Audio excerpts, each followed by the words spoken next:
So today, our daughters and granddaughters are living with fewer rights than we had. And when I first learned that Roe v. Wade had been overturned, I was shocked, devastated. But looking back, I really shouldn't have been so surprised.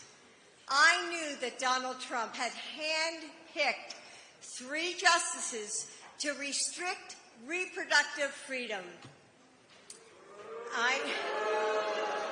Maybe I didn't want to believe that we would have to fight for women's fundamental safety and freedom all over again.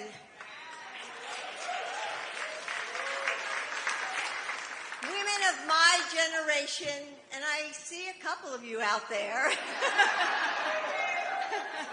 we remember what it was like before Roe, right? When I was 17 years old, one of my friends got pregnant.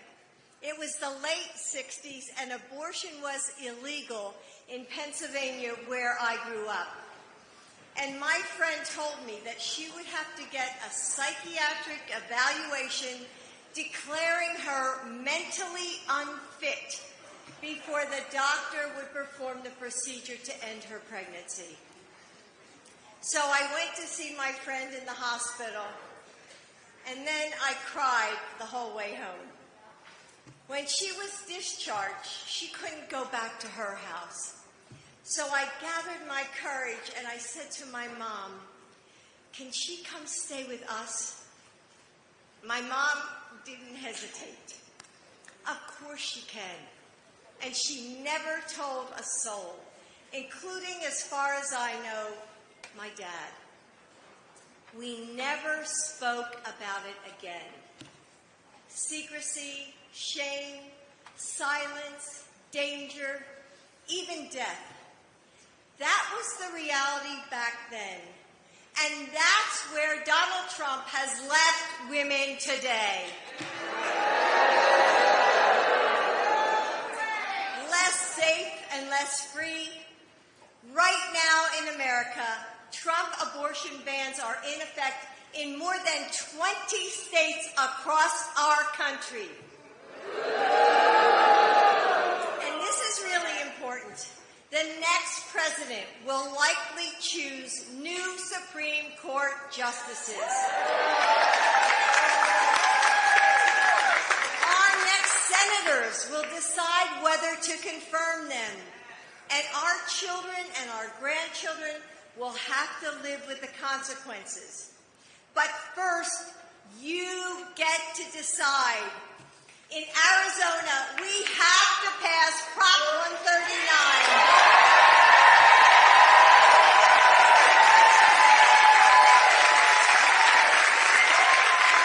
We have to protect reproductive freedom in your state constitution.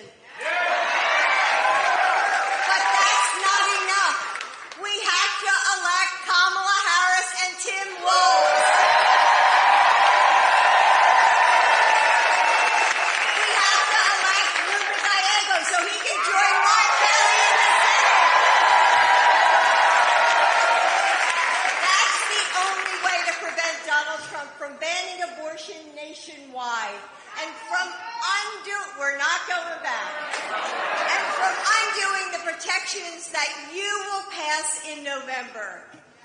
No one has to abandon their faith or their deeply held beliefs to agree that the government shouldn't be telling women what to do.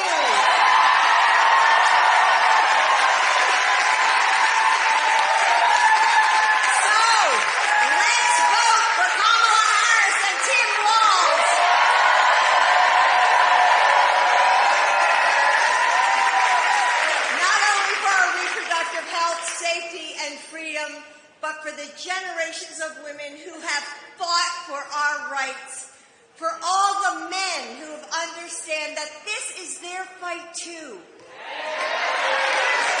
and for every young girl who will grow up in a world that we will decide this November. Remember, in 2020, we won Arizona by by just 10,457 votes. And in 2024, every vote is going to count. Right now in Arizona, you can vote early by mail or in person at any voting location in your county. And if you're voting by mail, don't wait. Mail your ballot back today.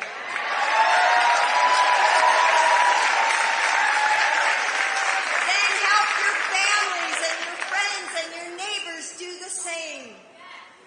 We have to meet this moment as if our rights are at stake, because they are. As if our freedoms are on the line, because they are.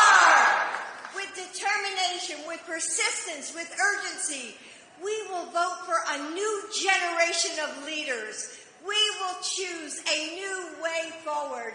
We will elect Kamala Harris and Tim Walz.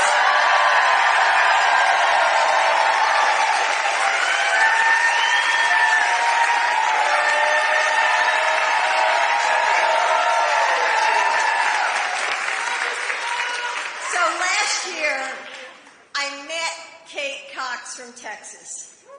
And Kate didn't pay much attention to politics until an abortion ban in her state forced her to travel to get the care that she needed.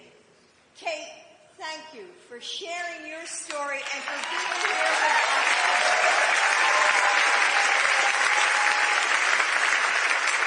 You inspire me and everyone you meet with your strength and your resilience. So let's hear Kate's story. Thank you, Kate.